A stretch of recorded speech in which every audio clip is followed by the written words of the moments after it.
Hombre, para acá no va. Venite, vete esta.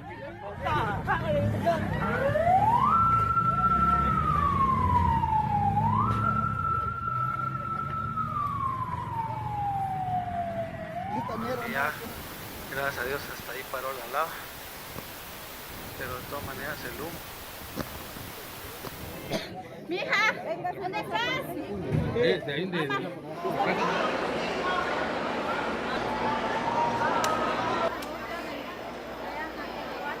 Familia Hipólito.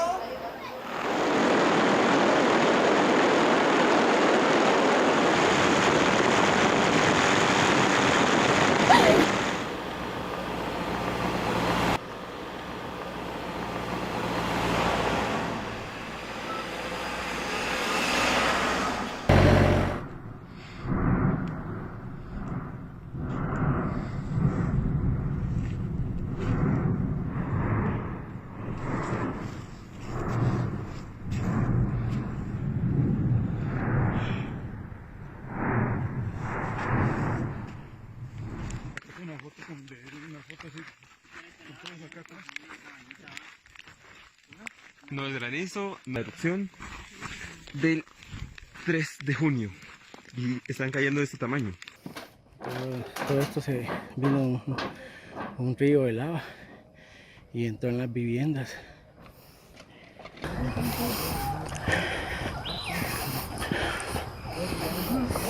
Estábamos iniciando labores, los 20 minutos llevábamos adentro, se nos dio la orden de evacuar debido a que se vio el descenso de un lajar por espacios bastante complicados arriba de los techos de las viviendas. La vidéo que vous avez pu voir se déroule au Guatemala. Nous avons pris une image du lieu après l'éruption et je vous demande d'analyser cette image. Et toi, Soumaya, que vois-tu dans cette image? Alors, je vois des maisons, je vois des volcans, je vois des végétations. Mais cette image m'a l'air paisible par rapport à la vidéo précédente.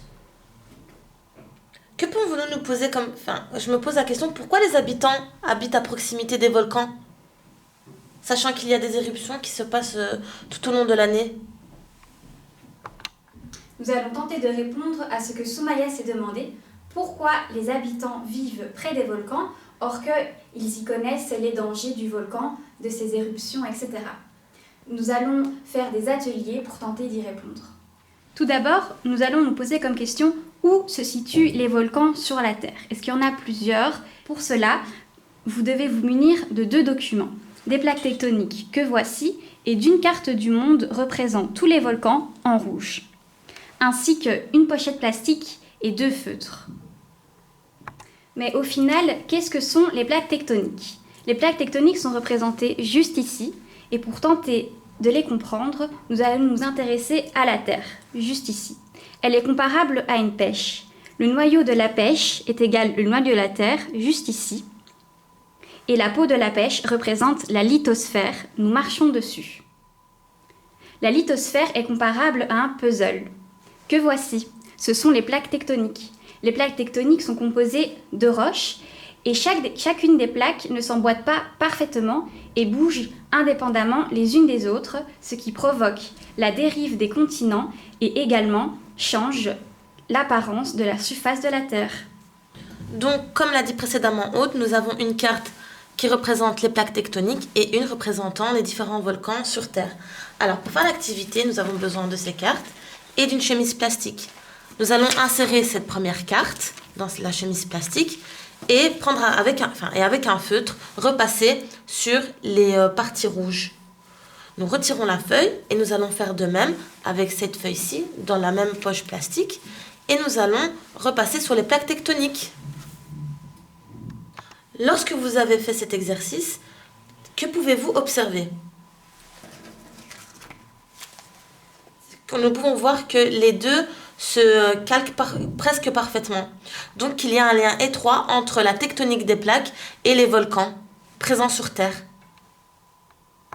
Mais finalement, comment se forment les volcans? Avec l'atelier, nous avons pu remarquer qu'il y a un lien étroit avec les plaques tectoniques. Nous allions voir ce qui se passe en dessous. En dessous, de la lithosphère, il y a la sténosphère, juste ici, qui est composée également de roches, mais la température y est beaucoup plus chaude, ce qui peut faire par endroits fondre la roche. On l'appelle la roche en fusion. Ceci est le magma, que vous voyez juste ici. Le magma se ferait un chemin vers la surface. Il est plus facile pour lui de se diriger entre les plaques tectoniques, comme montré ici sur l'image. S'il ne peut pas s'échapper par les fissures de la Terre, le magma se loge dans une chambre magmatique et il s'accumule. Et lorsque un tremblement de terre surgit, et lorsqu'il est suffisamment important, les plaques tectoniques cèdent et formant ainsi un volcan. Donc nous avons vu où se positionnent les volcans, où se trouvent les volcans sur Terre. Maintenant, nous allons voir où les habitations se trouvent par rapport aux volcans. Donc le volcan que nous avons vu précédemment était le Fuego, donc en début d'activité. Donc ici, nous avons deux images satellites, une représentant le volcan du Fuego et ses habitations. Nous avons une image satellite ici du volcan le Vésuve. Avez-vous déjà entendu parler de ce volcan ? Effectivement, le Vésuve est l'objet d'une catastrophe il y a quelques milliers d'années, d'une catastrophe qui est Pompéi. Pour cette activité, le but est de savoir si les maisons sont assez proches des volcans pour qu'ils puissent être atteints par des éruptions. Donc ça va être très simple, nous allons faire un calcul d'échelle. Donc ici nous avons l'échelle qui est 2 cm équivaut à 1000 mètres. Maintenant nous allons calculer la distance entre les cratères et les habitations. Pour cela nous avons besoin d'une latte et de 2 images satellites. Donc vous allez procéder par groupe. Un groupe pour le Vésuve, un pour le Fuego. Pour le volcan Fuego, nous avons déjà tracé la ligne qui relie le cratère aux habitations. Donc vous devez faire pareil pour le Vésuve. N'oubliez pas de procéder avec l'échelle. Si vous ne l'avez toujours pas fait, nous allons l'expliquer maintenant. Nous allons donc procéder au calcul d'échelle. Pour cela, nous avons besoin d'une échelle, donc qui est de 2 cm sur la carte, qui équivaut à 1000 mètres en réalité. Donc nous allons procéder de cette manière. 2 cm sur la carte équivaut à 1000 mètres. Nous devons faire donc la règle de 3. Nous devons passer par 1. Pour passer par 1, nous devons diviser par 2 d'un côté pour arriver à 1 et diviser par 2 de l'autre côté pour arriver à une distance. Donc ici, 1 cm sur la carte équivaut à 500 mètres en réalité. Ensuite, nous devons donc mesurer la distance entre le cratère du Vésuve et l'habitation, qui est de 11 cm sur la carte. Donc 11 cm sur la carte, nous faisons x 11, nous devons faire x 11 de l'autre côté, équivaut donc 11 cm équivaut donc à 5500 mètres en réalité. Nous allons convertir cela en kilomètres et ça nous donne tout simplement 5,5 km. Donc la distance entre le cratère et l'habitation est de 5,5 km. Avec cette activité, est-ce que vous vous souvenez combien il y a de kilomètres entre le volcan du Fuego et ses habitations? Il y en a 8. Et maintenant, avec le calcul d'échelle, on s'est aperçu qu'il y a 5,5 km entre le Vésuve et ses habitations. Ce qui nous montre que le Fuego et ses habitations n'est pas une exception. Et que s'il y a un danger, les habitants du Vésuve seront également touchés. Dans l'activité précédente, nous avons donc remarqué que la distance entre les volcans et les habitations était très petite. D'après vous, est-ce qu'il y a une différence de dangerosité, par exemple entre le Vésuve et le Fuego? Nous allons le voir tout de suite. Mais avant ça, Aude, est-ce que tu penses qu'il y a une dangerosité entre les deux volcans? Oui, il y a sûrement un volcan qui est plus dangereux que l'autre. Effectivement, il y a 2 sortes d'éruptions. Donc nous avons l'éruption qui est dite effusive, donc celle-ci, donc nous pouvons voir un écoulement de lave, des roches qui sont rejetées par le volcan. Et ensuite nous avons l'éruption qui est dite explosive. Donc ça, ce sont des puits de cendres. D'après vous, y a-t-il un volcan qui est plus dangereux que l'autre? Oui, du coup là je pense que c'est celui-là avec la fumée. Effectivement, l'éruption explosive est plus dangereuse que l'effusive. L'explosif qui est caractérisé par des pluies de cendres.